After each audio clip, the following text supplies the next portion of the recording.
We have training. We have a couple of camps put in place that we're supposed to go as early as next month.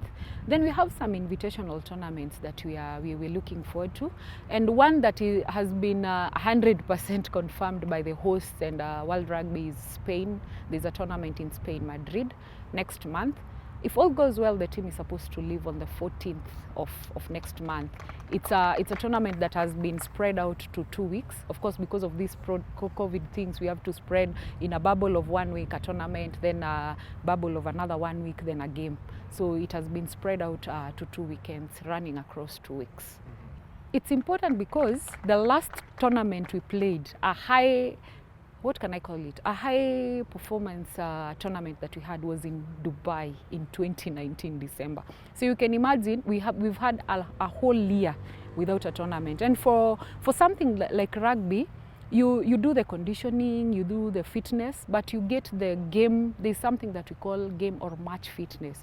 That one you only get it when you're playing a match. And of course, not these two small tournaments. Unajua, when you're going for kitu kama Olympics, this is a big tournament with big teams. So you need games zenye ziko na almost, if not the same profile as the Olympics.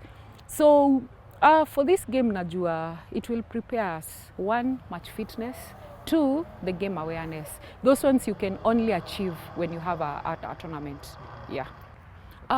We're looking at 24 players to be in our database for the better part of this year.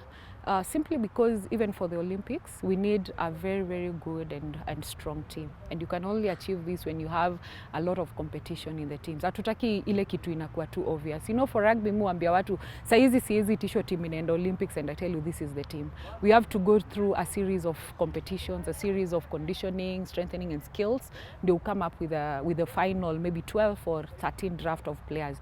Currently, we are having 21 players training, the ones that we are having in the system. And we are looking forward to adding the other 3 because of course unajua when you're adding more players kuna budget implications. So we are just ni kidogo tu, but we are going to add the other 3. So we want a team of 24 players. This being a team of 7s, we want to have 2 full teams as a 7s, 12. And then when we start dividing them into 7, at least we can divide them into 3 very strong teams to compete against each other. Yeah. Is work engagements and school engagements an interference? A very big one, because when we resumed this year, we have a couple of tournaments zenye zimekuwa lined up. You see, like Spain is in February, that is 2 weeks. Then Dubai are trying to organize something, it's not yet confirmed. Again, it's going to be a 2 weeks tournament. So all tournaments saizi wameziweka system ya 2 weeks. And of course I understand them because of this COVID issue. Hizo siku zingine we were used to like 5 days or 4 days, which was okay. Now coming to the people who are working and the ones who are in school. Like this year we have two candidates, they are Form 4 candidates. And you know, interfering with their system for so long brings a problem. So for them, we've tailor-made a training program for them because they come from Nakuru. So we've tailor-made a program for them. And the coach and the strength and conditioning coach supervises their trainings and workouts while on the other side. For the people who work, you know, these bosses, they cannot understand you when you have to, like now it's 12. There's someone who's supposed to be in the office right now. How do you explain to a boss that you're coming in to work at 1 or at 2 or at 12? So to some extent, imekuwa challenge because we have to release some players very early as 9. Of course, sasa inatuforce tena sisi we move our trainings very early in the morning, maybe from 6 or from 7. So it has been a very big interference. And when we are having team setup skills and team setup things that we need to do as a team for players to gel together and to understand one another in the playing setup, it becomes a challenge because saizo we've already released either 2, 3 or 4 players. Okay. Yeah, but we are doing something to work on it. Although vile nilisema, they have a program to do the extra things on their own. Then when we have specific days that we've also communicated to the people who are working that on this particular day you have to give us a full training. So that one, they are fully aware that on such and such a day we need to give our full training. Yeah. Yes, come. Phila. We are very, very privileged to host the Kenya Rugby Union members who have been accompanied by players, and we are always very, very proud when we see administrators come with players.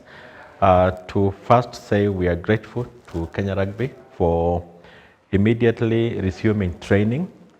We know it's been a challenge in 2020 period, and as we start 2021, we are very, very grateful to see that federations, especially who are preparing teams and athletes for the Olympics, making the start even before we have the full program in place.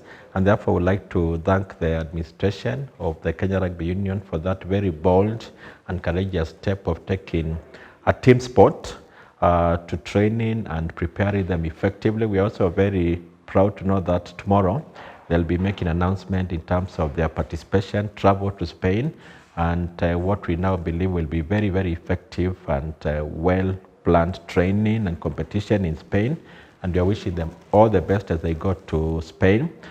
We are also delighted that the National Executive Committee approved some support. We know, looking at the budgets which Kenya Rugby needs to prepare for Olympics, it's substantial, and we are all very hopeful that the Ministry of Sports within a very short time will start releasing funds for preparation of Olympics.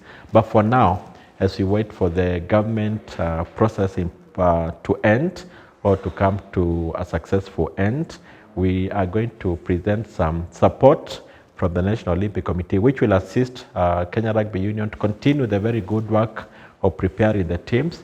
We know there are some expenses which cannot wait until all the funds are available, and we are hoping that these funds will be able to support you.